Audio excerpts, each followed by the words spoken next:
똑같은 주기도문을 외우는데 왜 어떤 사람은 기적을 경험하고 어떤 사람은 평생 똑같을까요? 차이가 뭘까요? 바로 이해의 차이입니다. 아는 만큼 보이고 보이는 만큼 받습니다. 오늘 제가 여러분께 주기도문의 숨은 의미를 풀어드리겠습니다. 이것만 알면 여러분의 기도 인생이 180도 바뀝니다. 과장이 아닙니다.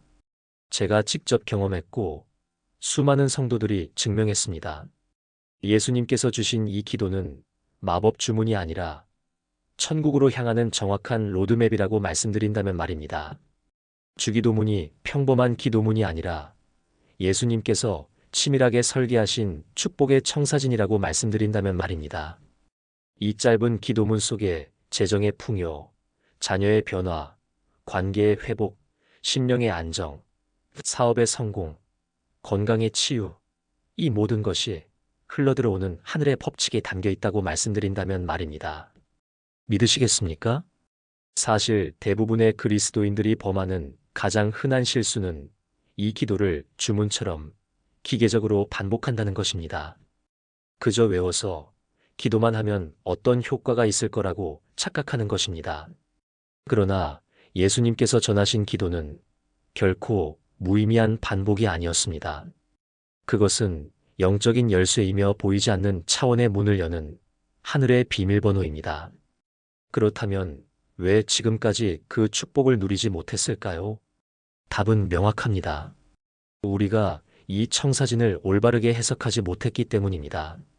우리는 주기도문을 외웠지만 실천하지 않았습니다. 우리는 주기도문을 반복했지만 그 안에 담긴 예수님의 진정한 의도를 파악하지 못했습니다. 순서를 이해하지 못했습니다. 방식을 깨닫지 못했습니다. 비밀을 발견하지 못했습니다. 오늘 저는 거의 아무도 깨닫지 못하는 주기도문의 진정한 의미를 공개할 것입니다. 그리고 진정한 변혁이 일어나는 기도를 어떻게 드려야 하는지도 알려드릴 것입니다. 끝까지 함께 하십시오. 준비되셨습니까? 사실 저도 30년 넘게 목회를 해왔지만 오랫동안 주기도문의 진짜 의미를 잊어버리고 기계적으로 외우면 살아왔습니다. 그런데 제 목회가 위기에 처했을 때 하나님께서 이것을 다시 깨닫게 해주셨습니다. 개척교회 3년 차였습니다. 성도들은 떠나고 헌금은 줄고 제 신앙도 흔들렸습니다. 그때 제가 매달린 것이 주기도문이었습니다. 왜냐하면 너무 마음이 괴로워서 다른 기도가 나오질 않았습니다. 그래서 주기도문만 하루에 100번씩 외웠습니다. 그런데 아무 변화가 없었습니다. 왜일까요? 저는 그냥 주기도문을 내 문제를 풀어줄 주문처럼 외웠지 기도로 드리지 않았던 겁니다. 그러다 어느 날 성령님께서 제 눈을 열어주셨습니다. 주기도문 한 문장 한 문장이 다 의미가 있다는 것을, 순서가 있고 원리가 있고 법칙이 있다는 것을. 그날부터 저는 주기도문을 다시 여러 주석책들을 보면서 연구하기 시작했습니다. 원어를 찾아보고 문화적 배경을 공부하고 역사적 의미를 탐구했습니다. 그리고 발견했습니다. 주기도문은 단순한 기도문이 아니라 완벽한 기도 시스템이라는 것을. 7개의 문단, 7개의 열쇠, 7개의 축복이 담겨 있다는 것을. 그날부터 제 기도가 바뀌었고 제 삶이 바뀌었고 제 교회가 바뀌었습니다. 오늘 여러분도 이 비밀을 알게 될 것입니다. 자, 이제 마태복음 6장을 함께 살펴보시겠습니다. 9절부터 13절까지입니다. 그러므로 너희는 이렇게 기도하라. 하늘에 계신 우리 아버지여, 이름이 거룩히 여김을 받으시오며 나라가 임하시오며 뜻이 하늘에서 이루어진 것 같이 땅에서도 이루어지이다. 오늘 우리에게 일용할 양식을 주시옵고 우리가 우리에게 죄 지은 자를 사하여 준 것 같이 우리 죄를 사하여 주시옵고 우리를 시험에 들게 하지 마시옵고 다만 악에서 구하시옵소서. 겉으로 보면 짧고 단순합니다. 그런데 속을 들여다보면 놀랍도록 정교합니다. 예수님은 한 단어도 함부로 사용하지 않으셨습니다. 모든 단어, 모든 순서에 의미가 있습니다. 이제 하나씩 풀어보겠습니다. 첫 번째 비밀, 하늘에 계신 우리 아버지. 이 한마디에 얼마나 큰 비밀이 숨어 있는지 아십니까? 먼저 하늘에 계신이라는 표현부터 봅시다. 우리는 보통 하늘을 물리적 공간으로 생각합니다. 저 위, 구름 너머, 우주 어딘가. 틀렸습니다. 성경의 하늘은 차원을 의미합니다. 3차원 세계를 넘어선 영적 차원, 하나님이 계신 곳입니다. 그렇다면 하나님은 멀리 계신 게 아닙니다. 바로 옆에, 아니, 우리 안에 계신 겁니다. 단지 다른 차원에 계실 뿐입니다. 이것을 깨달으면 기도가 달라집니다. 소리 지를 필요가 없습니다. 하나님은 이미 듣고 계시니까요. 제가 만난 한 80대 어르신 이야기를 해드리겠습니다. 평생 교회를 다녔지만 항상 하나님이 너무 멀게 느껴진다고 하셨습니다. 기도해도 닿지 않는 것 같다고. 목사님, 제가 뭘 잘못한 걸까요? 매일 새벽 기도를 나가는데 하나님이 안 계신 것 같아요. 그래서 제가 이렇게 말씀드렸습니다. 권사님, 하나님은 멀리 계신 게 아니라 바로 옆에 계십니다.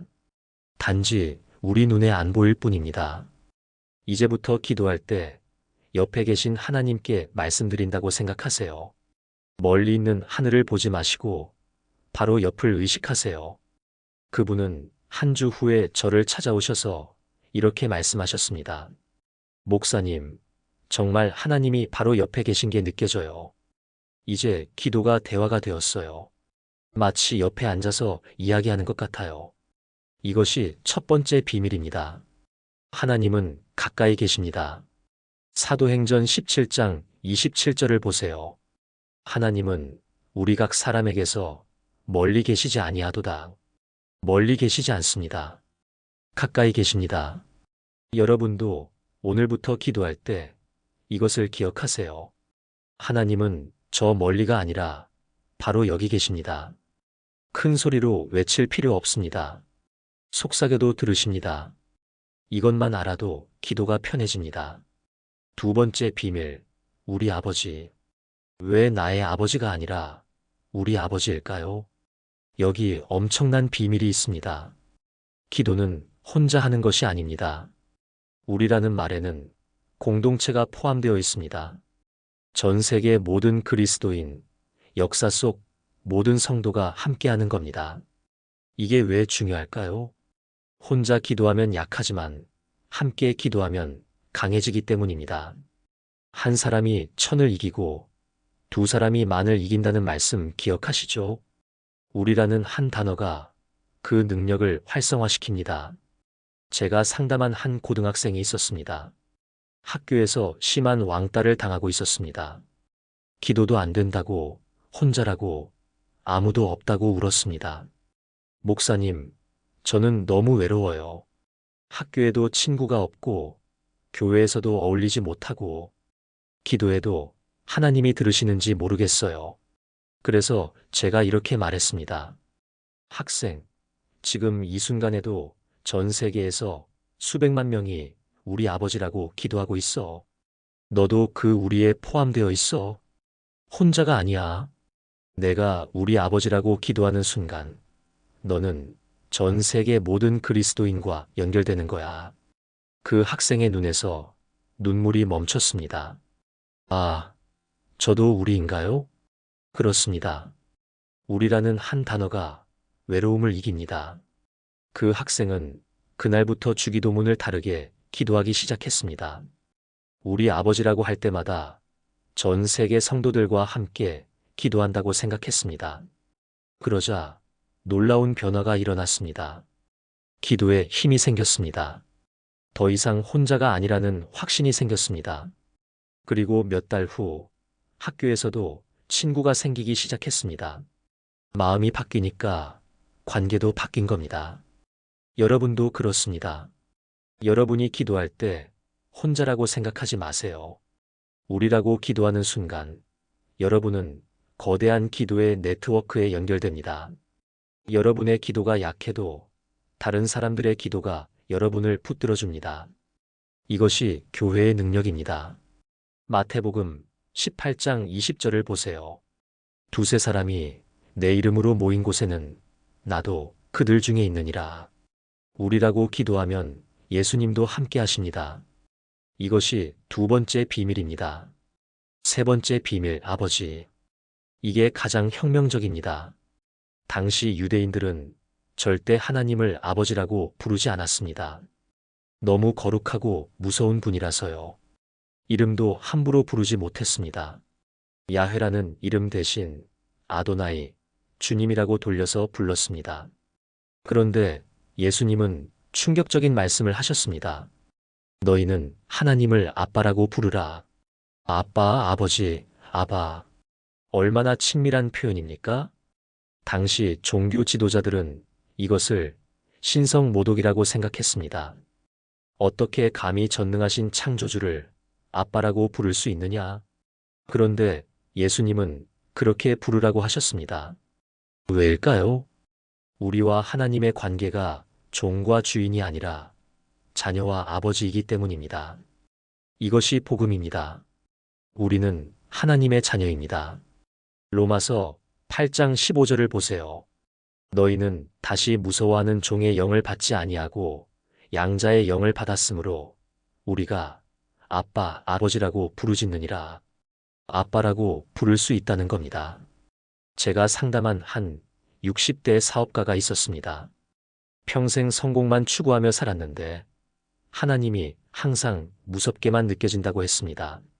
목사님, 저는 하나님이 두려워요. 실수하면 벌받을 것 같고 죄를 지으면 버림받을 것 같아요. 기도할 때도 늘 긴장됩니다. 그래서 제가 탕자의 비유를 설명해 드렸습니다. 집 나갔던 아들이 돌아올 때 아버지가 어떻게 하셨죠? 멀리서 아들을 보고 달려가서 끌어안았습니다. 꾸짖지도 벌주지도 않았습니다. 그냥 안아주셨습니다. 그게 하나님이십니다. 우리가 실수해도 넘어져도 끌어안아주시는 아버지입니다. 그분은 함께 기도했습니다. 하나님 아버지, 아빠. 처음엔 어색했습니다. 60년 동안 한 번도 아빠라고 불러본 적이 없었으니까요. 그런데 계속 부르다가 갑자기 울음을 터뜨렸습니다. 아빠, 아빠, 하나님 아빠. 60년 동안 느껴보지 못한 사랑을 그 순간 경험한 겁니다. 그날 이후 그분의 신앙생활이 완전히 바뀌었습니다. 더 이상 의무가 아니라 관계가 되었습니다. 더 이상 두려움이 아니라 사랑이 되었습니다. 여러분은 어떻습니까? 하나님을 어떻게 생각하십니까? 무서운 심판자입니까? 아니면 사랑하는 아버지입니까? 오늘부터 아빠라고 불러보세요. 처음엔 어색할 수 있습니다. 괜찮습니다. 계속 부르세요. 그러면 관계가 바뀝니다. 이것이 아버지라는 호칭의 능력입니다. 네 번째 비밀. 이름이 거룩히 여김을 받으시오며. 이 문장을 그냥 지나치면 안 됩니다. 여기 엄청난 비밀이 숨어 있습니다. 이름은 고대 문화에서 그 사람 자체를 의미했습니다. 이름이 곧 정체성이고 성품이고 권위였습니다. 하나님의 이름이 거룩히 여김을 받는다는 것은 하나님이 하나님 되심을 인정하는 겁니다. 하나님의 권위를 인정하고 하나님의 주권을 인정하는 것입니다. 그런데 왜 이게 먼저 나올까요? 내 필요보다 하나님의 영광이 우선이기 때문입니다. 이 순서가 바로 축복의 비밀입니다. 하나님을 먼저 높이면 하나님이 우리를 높여주십니다. 시편 50편 15절을 보세요. 환난 날에 나를 부르라. 내가 너를 건지리니 내가 나를 영화롭게 하리로다. 순서를 보세요. 먼저 하나님을 영화롭게 하면 하나님이 우리를 건져주십니다. 제가 아는 한 30대 가장이 있었습니다. 사업이 망해서 빚더미에 앉았습니다. 집도 차도 다 날아갔습니다. 아내는 친정으로 돌아갔고 아이들도 볼 수 없게 되었습니다. 절망 속에서 저를 찾아왔습니다. 목사님, 저는 끝났어요. 다 잃었어요. 기도해도 소용없어요. 그래서 제가 이렇게 권면했습니다. 형제님, 문제를 먼저 보지 마세요. 하나님을 먼저 높이세요. 당신의 이름이 거룩히 여김을 받으시옵소서부터 시작하세요. 상황이 아니라 하나님을 먼저 인정하세요. 반신반의하면서도 그렇게 기도하기 시작했습니다. 매일 아침 일어나자마자 이렇게 기도했습니다. 하나님, 제 상황은 최악이지만 당신은 여전히 전능하십니다. 당신의 이름이 제 인생에서 거룩히 여김을 받기를 원합니다. 제 문제보다 당신의 영광이 더 중요합니다. 신기한 일이 일어났습니다. 한 달도 안 되어 옛 직장 상사가 연락이 왔습니다. 새 프로젝트에 참여하지 않겠냐고. 급여도 전보다 더 좋은 조건이었습니다. 3개월 만에 빚을 다 갚았습니다. 6개월 만에 아내와 화해했습니다. 1년 후에는 작은 집을 다시 장만했습니다. 그분이 저에게 말했습니다. 목사님, 제가 제 문제만 붙들고 있을 때는 아무것도 해결되지 않았어요. 그런데 하나님을 먼저 높이기 시작하니까 하나님이 제 문제를 해결해 주시더라고요. 이것이 4번째 비밀입니다. 하나님을 먼저 높이면 하나님이 우리를 높여주십니다. 여러분이 지금 어떤 어려움을 겪고 계시든지 이것부터 시작하세요. 당신의 이름이 거룩히 여김을 받으시옵소서. 이 한마디가 상황을 바꿉니다. 5번째 비밀, 나라가 임하시오며. 많은 사람이 하나님 나라를 미래로만 생각합니다. 죽어서 가는 천국으로만요. 틀렸습니다. 예수님은 하나님 나라가 너희 안에 있다고 하셨습니다. 누가복음 17장 21절입니다. 하나님의 나라는 너희 안에 있느니라. 지금 여기 현재입니다. 나라가 임하시오면은 지금 내 삶에 하나님의 통치가 임하기를 구하는 겁니다. 내 가정에, 내 직장에, 내 사업에, 내 관계에. 그렇다면 하나님 나라란 무엇입니까? 하나님의 다스림입니다. 하나님의 원칙이 적용되는 곳입니다. 사랑이 있고 용서가 있고 평화가 있고 정의가 있는 곳입니다. 우리가 이렇게 기도하면 우리가 있는 그곳이 작은 천국이 됩니다. 제가 아는 한 교사가 있었습니다. 중학교 교사였는데 학교가 정말 지옥 같다고 했습니다. 학생들은 통제 불가능, 동료 교사들은 비협조적, 학부모들은 클레임만, 매일 사표 쓰고 싶다고 했습니다. 목사님, 저는 주일에만 살아요. 월요일부터 금요일은 그냥 버티는 거예요. 하나님, 나라가 정말 있긴 한 건가요? 그래서 제가 말했습니다. 선생님, 그 학교에 하나님 나라가 임하도록 기도하세요. 선생님이 하나님 나라의 통로가 되세요. 학생들을 사랑으로 대하고 동료들에게 친절하고 학부모들을 이해하세요. 그게 하나님 나라입니다. 반신반의하면서도 매일 아침 이렇게 기도했습니다. 나라가 임하시오며 제가 있는 이 교실에, 그리고 하나님 나라의 원칙대로 학생들을 대했습니다. 사랑으로, 인내로, 긍휼로. 욕하는 학생에게도 웃으며 대했습니다. 비협조적인 동료에게도 먼저 도와주었습니다. 클레임 거는 학부모에게도 진심으로 이해한다고 말했습니다. 처음엔 아무도 몰라줬습니다. 오히려 바보 취급을 받았습니다. 그런데 6개월쯤 지나자 변화가 일어나기 시작했습니다. 학생들이 달라졌습니다. 선생님, 저희 선생님은 다르세요라는 말을 들었습니다. 동료 교사들도 하나둘씩 마음을 열기 시작했습니다. 학부모들도 감사 문자를 보내기 시작했습니다. 1년 후, 그 교사는 올해의 교사상을 받았습니다. 학교가 변한 게 아니라 그가 먼저 변했고, 그를 통해 학교가 변한 겁니다. 그분이 저에게 말했습니다. 목사님, 하나님 나라는 죽어서 가는 게 아니라 지금 만드는 거였어요. 제가 있는 곳이 작은 천국이 되는 거였어요. 이것이 5번째 비밀입니다. 나라가 임하시오면은 현재형입니다. 지금 여러분이 있는 그곳에 하나님 나라가 임하기를 기도하세요. 그리고 여러분이 하나님 나라의 통로가 되세요. 마태복음 6장 33절을 기억하세요. 먼저 그의 나라와 그의 의를 구하라 그리하면 이 모든 것을 너희에게 더하시리라. 먼저 하나님 나라를 구하면 나머지는 하나님이 책임지십니다. 여섯 번째 비밀. 오늘 우리에게 일용할 양식을 주시옵고. 왜 1년치가 아니라 오늘 것만 구할까요?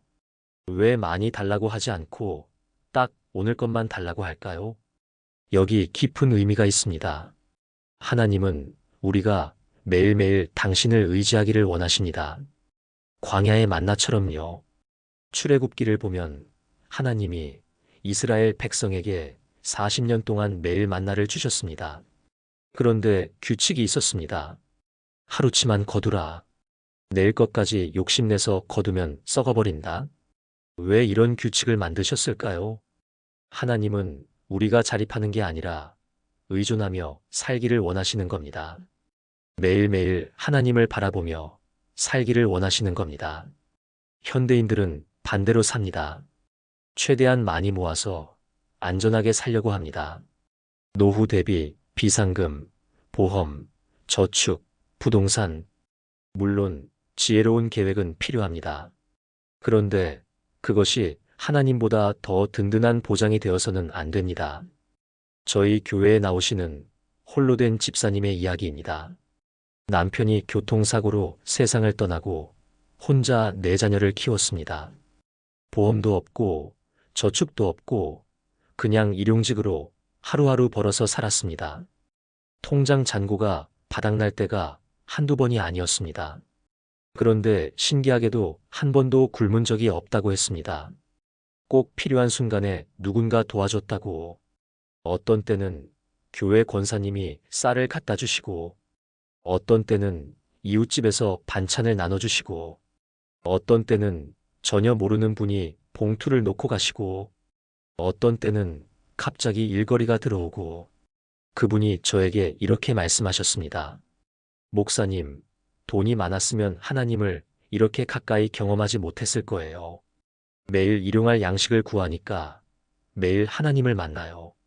통장 잔고를 보는 게 아니라 하나님을 보게 돼요.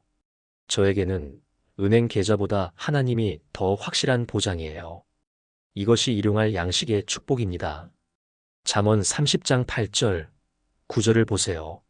나를 가난하게도 마시고 부하게도 마시고 오직 필요한 양식으로 나를 먹이시옵소서. 혹 내가 배불러서 하나님을 모른다. 여호와가 누구냐 할까 하오며. 솔로몬의 지혜입니다. 너무 많아도 문제, 너무 없어도 문제. 딱 필요한 만큼만 달라는 겁니다. 왜요? 배불러서 하나님을 잊어버릴까 봐. 여러분, 일용할 양식은 물질만을 의미하지 않습니다. 오늘 필요한 모든 것입니다. 오늘 필요한 지혜도 양식입니다. 오늘 필요한 힘도 양식입니다. 오늘 필요한 인내도 양식입니다. 오늘 필요한 용기도 양식입니다. 매일 아침 이렇게 기도하세요. 하나님, 오늘 제게 필요한 모든 양식을 주세요. 돈만이 아니라 지혜도, 힘도, 평안도 주세요. 내일은 내일 또 구하겠습니다. 오늘만 채워주세요. 이렇게 기도하면 매일이 기적이 됩니다. 매일이 감사가 됩니다. 작은 것에도 하나님의 손길을 발견하게 됩니다. 이것이 여섯 번째 비밀입니다. 매일매일 하나님을 의지하는 삶. 일곱 번째 비밀. 우리를 시험에 들게 하지 마시옵고 다만 악에서 구하시옵소서. 많은 사람이 오해합니다. 하나님이 우리를 시험에 들게 하시나요? 아닙니다. 야고보서 1장 13절을 보세요. 하나님은 악에게 시험을 받지도 아니하시고 친히 아무도 시험하지 아니하시느니라. 하나님은 시험하지 않으십니다.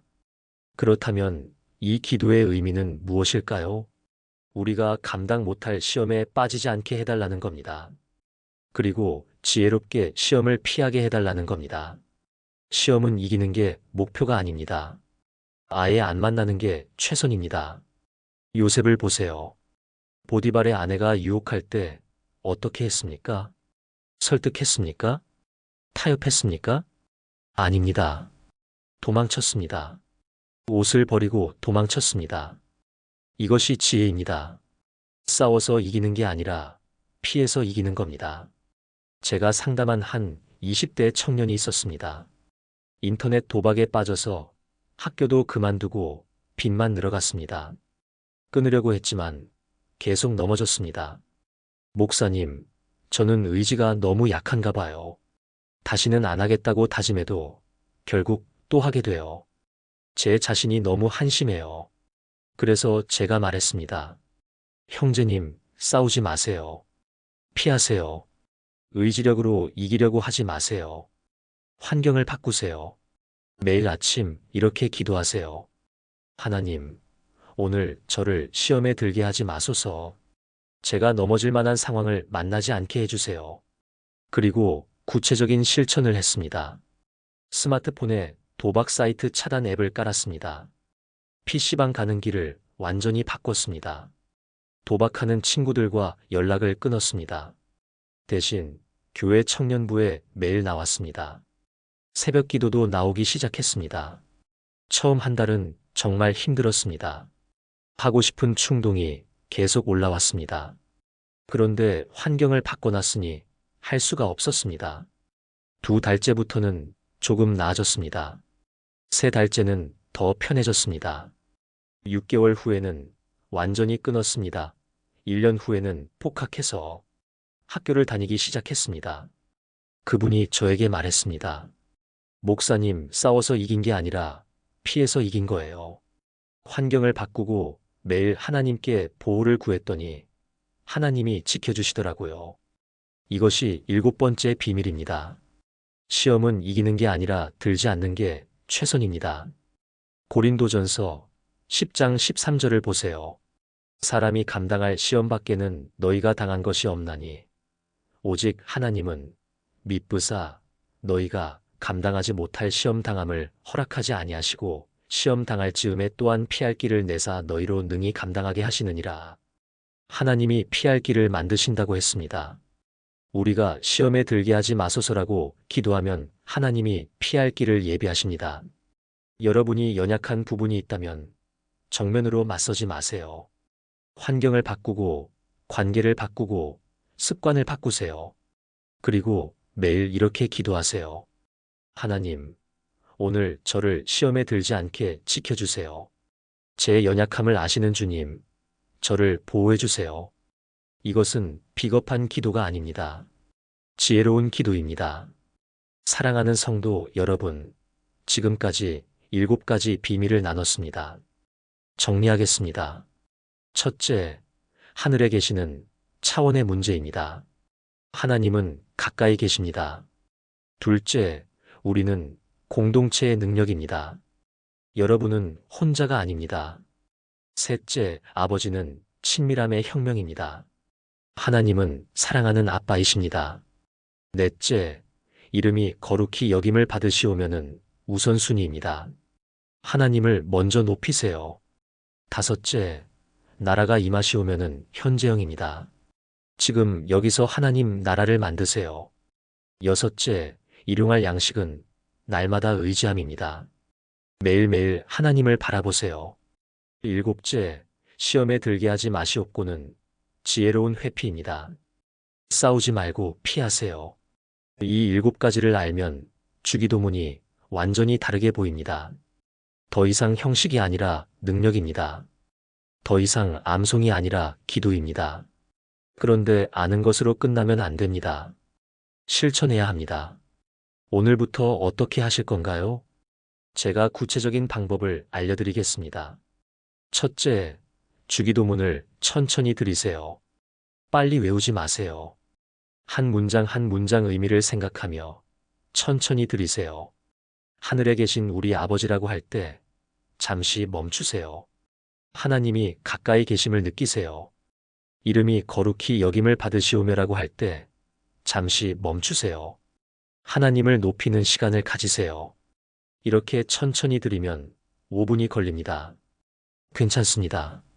빨리 100번 외우는 것보다 천천히 한 번 들이는 게 낫습니다. 둘째, 주기도문을 묵상하세요. 하루에 한 문장씩 묵상하세요. 월요일은 하늘에 계신 우리 아버지.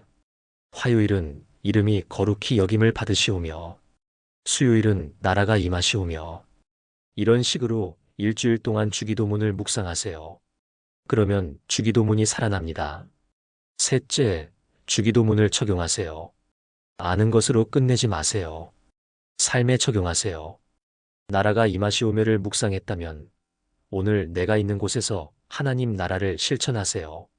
일용할 양식을 묵상했다면 오늘 하루 하나님을 의지하며 사세요.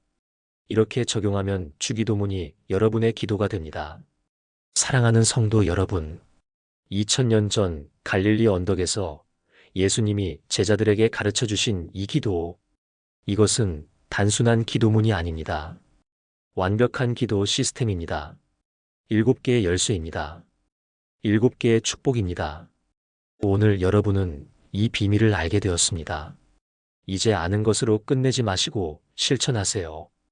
주기도문을 암송이 아니라 기도로 드리세요. 형식이 아니라 능력으로 경험하세요. 그러면 놀라운 일이 일어날 것입니다. 막혔던 기도의 문이 열릴 것입니다. 메말랐던 영혼에 생수가 흐를 것입니다. 정체되었던 삶이 움직이기 시작할 것입니다. 과장이 아닙니다. 제가 경험했고 수많은 성도들이 증명했습니다. 오늘 이 자리에 계신 여러분도 경험하게 될 것입니다. 여러분이 이 말씀을 듣고 은혜를 받으셨다면 꼭 실천해 보시기 바랍니다. 그리고 주변에 기도가 막혀서 고민하는 분들께도 이 비밀을 나누어 주세요. 함께 기도하면 더 큰 능력이 나타납니다. 혼자보다 함께가 강합니다. 우리라는 한 단어가 기적을 만듭니다. 마지막으로 한 가지만 더 말씀드리겠습니다. 주기도문은 완벽한 기도입니다. 그런데 이것으로 끝이 아닙니다. 주기도문은 시작입니다. 주기도문으로 시작해서 여러분의 기도로 이어가세요. 하나님과 대화하세요. 여러분의 고민을 말씀드리세요. 여러분의 기쁨을 나누세요. 여러분의 아픔을 토로하세요. 기도는 형식이 아니라 관계입니다. 주기도문은 그 관계를 시작하는 완벽한 방법입니다. 오늘부터 주기도문으로 시작하세요. 그리고 여러분만의 기도로 이어가세요. 하나님은 여러분의 기도를 기다리고 계십니다. 가까이 계신 하나님께 다가가세요. 아버지라고 부르세요. 우리 안에서 함께 기도하세요. 그러면 여러분의 기도 인생이 완전히 바뀔 것입니다. 주님께서 여러분의 기도에 능력을 더하시고 여러분의 삶에 기적을 허락하시기를 주님의 이름으로 축복합니다.